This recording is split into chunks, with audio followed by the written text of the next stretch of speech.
आइए श्रवण करते हैं अहोई अष्टमी व्रत कथा। ओम श्री गणेशाय नमः। अहोई अष्टमी संतान की लंबी आयु के लिए रखा जाने वाला व्रत है। मान्यता है कि इस व्रत के प्रभाव से संतान की दीर्घायु के साथ साथ समृद्धि की भी प्राप्ति होती है।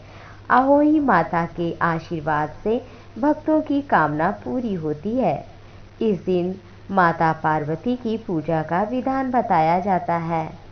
यह व्रत बेहद ही शुभ माना जाता है।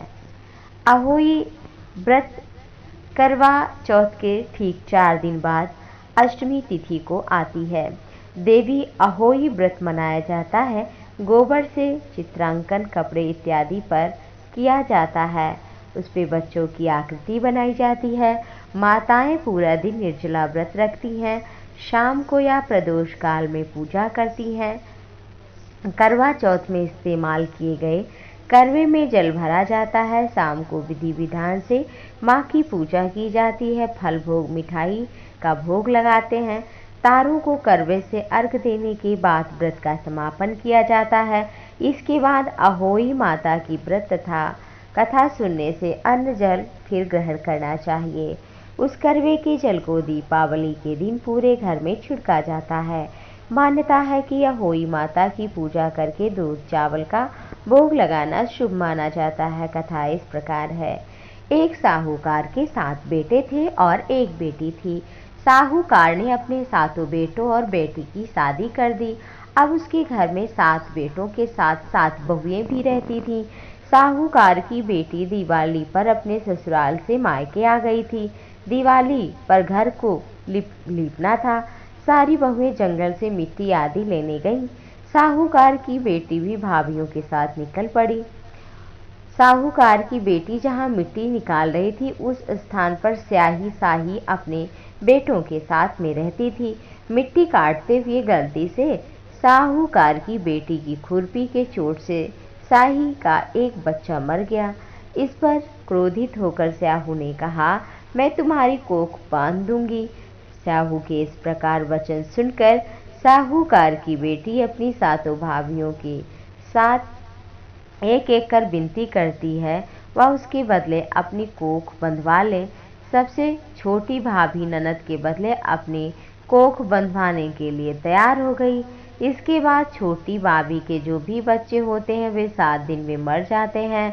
7 पुत्रों की इस प्रकार मृत्यु होने के बाद उसने पंडित को बुलाया और कारण जानना चाहा। पंडित ने सुरही गाय की सेवा करने की सलाह दी।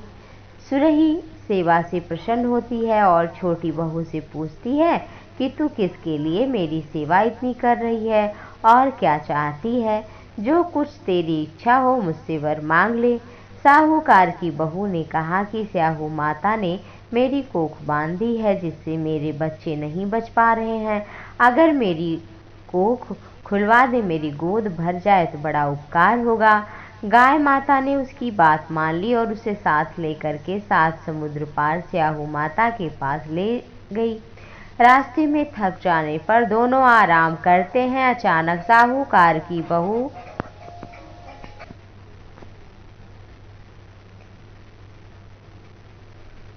साहूकार की छोटी बहू की नज़र एक ओर जाती है। वह देखती है कि एक सांप गरुड़ पंखिनी के बच्चे को डसने जा रहा है और वह सांप को मार देती है। इतने में गरुड़ पंखिनी वहां आ जाती है और खून बिखरा हुआ देखकर उसे लगता है कि छोटी बहू ने उसके बच्चे को मार दिया। इस पर वह छोटी बहू को चोंच मारना शुरू कर देती है। छोटी बहू इस पर कहती है उसने तो उसके बच्चे की जान बचाई है। गरुड़ पंखिनी खुश हो जाती है और सुरही सहित उन्हें स्याहू के पास पहुंचा देती है। वहां छोटी बहू स्याहू की भी सेवा करती है। स्याहू छोटी बहू की सेवा से प्रसन्न होकर उसे 7 पुत्र और 7 बहू होने का आशीर्वाद देती है। स्याहू छोटी बहू को 7 पुत्र और 7 पुत्र वधू का आशीर्वाद देती है और कहती है घर जाने पर तू अहोई माता का व्रत उद्यापन करना। 7 अहोई बनाकर 7 कड़ाही देना।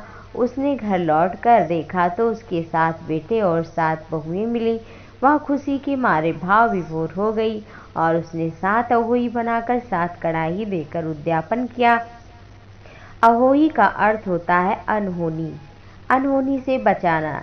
जैसे साहूकार की छोटी बहू ने कर दिखाया, जिस तरह माता अहोई ने साहूकार की बहू की कोख खोल दिया, उसी प्रकार इस व्रत को करने वाली सभी नारियों की अभिलाषा पूर्ण करें।